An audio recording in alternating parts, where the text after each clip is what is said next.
This is Dolynny TV, ladies and gentlemen. Welcome back to another edition of Edmonton Oilers discussion here on the channel this afternoon, morning. Whenever you're tuning in, it is February 2020 already. My goodness, we're already a month down. Can you believe that? That is nuts. But that said, we've got ourselves a long way to go in this hockey season yet. Because guess what? We had a really small month of January. I didn't do the predictions for it, but I'll give you the kind of runaround on what happened there in January for our Edmonton Oilers. It was a heck of a month. How about we get back there? So, an OT loss to Buffalo to start it. Win against Boston. Win against Toronto. Win against Montreal. Loss in regulation against Calgary. Win against Nashville. Win against Arizona, loss against Calgary in a shootout, and then a win against St. Louis. So think about this. The Oilers went 4, 6, 7, or pardon me, 6 games. Reading the calendar is a little bit hard on these blurry eyes this morning. 6, 1, and 2 in the month of January. You tell me, is that not a playoff pace? That is most definitely a playoff pace. That's fantastic. So a total of what? A total of 4 points essentially escaped us in the month of January. That's pretty nuts. That's pretty nuts because not often do we get to talk about the Oilers only missing out on a total of 4 points in a month, but that's all they missed out on, and you get that they got a total of 14 out of 18 points. We will take that. That will do just dandy. So now we move on to the month of February. What I want you to do before I get into the predictions is, if you're new to the channel and you're like, oh, okay, we're talking Oilers here. This is what I like to talk. Maybe consider hitting that subscribe button. We're just on that outside of 7,500, about 78, 88. 88's the number. So every subscription counts. And guys, with that, let's get to this good old calendar I've rigged up. See? I gotten fancy. Somebody called me out on it, and I got fancy with it this month. So an 8-4-2 record is my prediction for the Oilers. That would be a total of 18 points, bringing us to 78. Now, my magic number all year has been, well, 94. So what's 78 away from 94? That would be 16 is all you would need in the final month and game in April. And that would be fantastic. So how do you start that? How do you get this going? Well, it's 2 must-win hockey games against 2 players in the Pacific Division, 2 teams fighting with us, the Calgary Flames and the Arizona Coyotes. So obviously, you know what? It's about time we win a Battle of Alberta this year, because we get clean swept or we even lose 4-1 in the Battle of Alberta, we're going to be in hurting trouble. Like, this is desperation time tonight against the Calgary Flames. And yeah, you can say what it is, back to back and this, that, and make any excuse for whatever, but guess what? The boys just got to show up, get the job done. That's as simple as that. So a win against Calgary. Then you get 2 days off, you go down, you visit Arizona. Man, you know what? We get down to the desert nice and early. Perfect. 7 p.m. start on a Tuesday.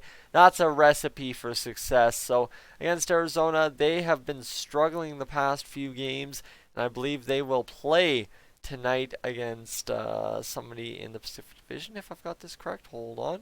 Saturday. Let me see. They're playing the Chicago Blackhawks. Never mind. I knew it was somebody, but it's not a Pacific Division foe. It is the Blackhawks. Saturday at 6 p.m. So that game, important. Hopefully the Blackhawks can pull that off for us, and that would be just dandy. Bless me.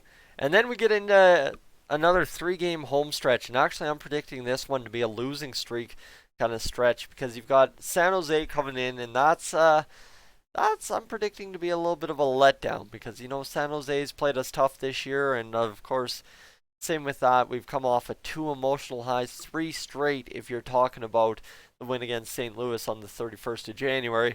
So that would be probably a big loss right there for the Edmonton Oilers. But you know what? Against San Jose, it's not going to hurt as much as if it was against one of the first 2 in this 3 straight division matchup.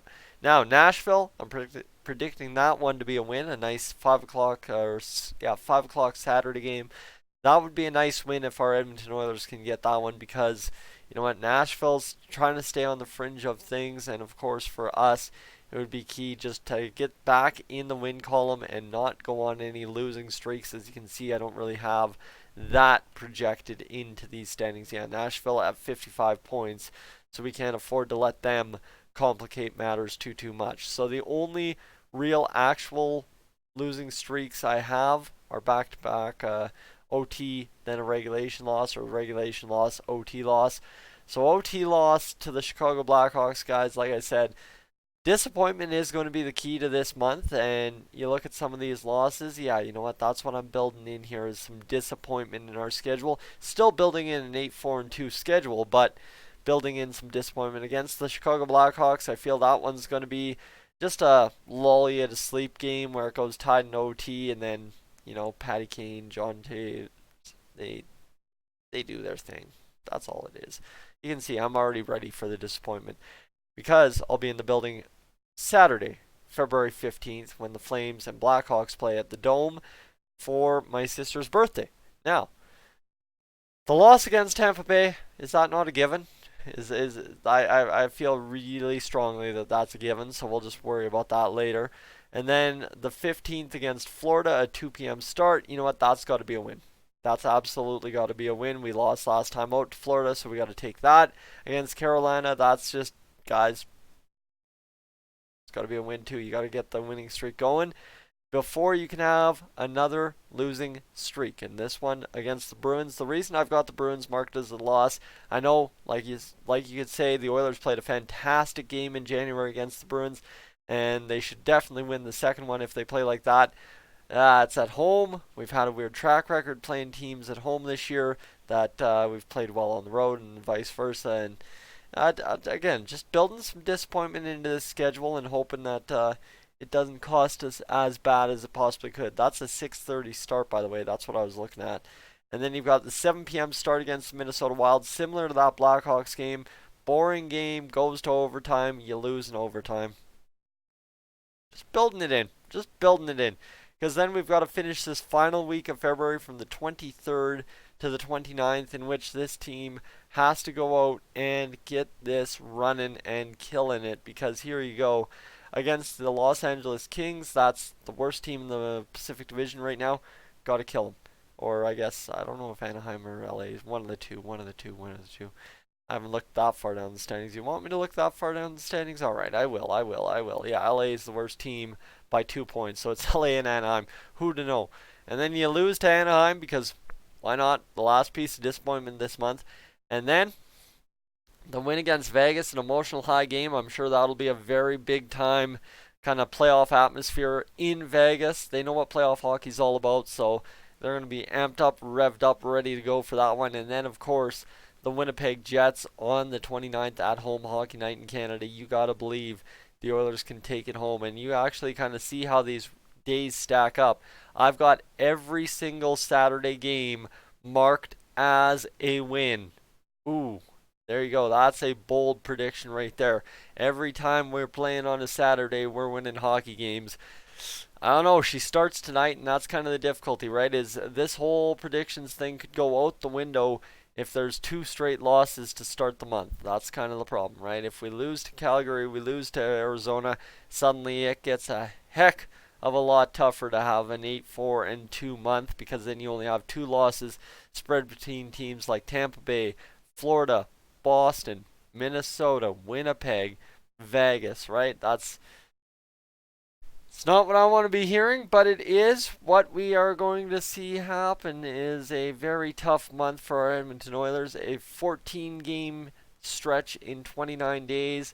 That will be tough without a doubt. But again, we get that 8-4-2 record. We get the total of 18 points.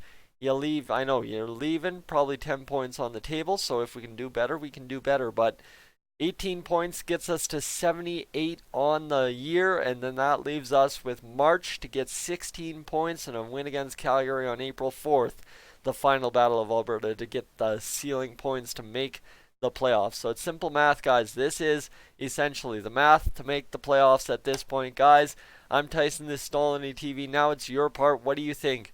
Is this a pull-off calendar, or is this a letdown calendar in terms of Can the Oilers actually pull this off, or will they let us down and not get the job done? Let me know in the comments section down below. Guys, I'm going to go have a coffee. I'm going to go over to Tim's. We'll get back for the Calgary game preview right away here, but I'm Tyson. This is Dolynny TV. I will catch you in the next one.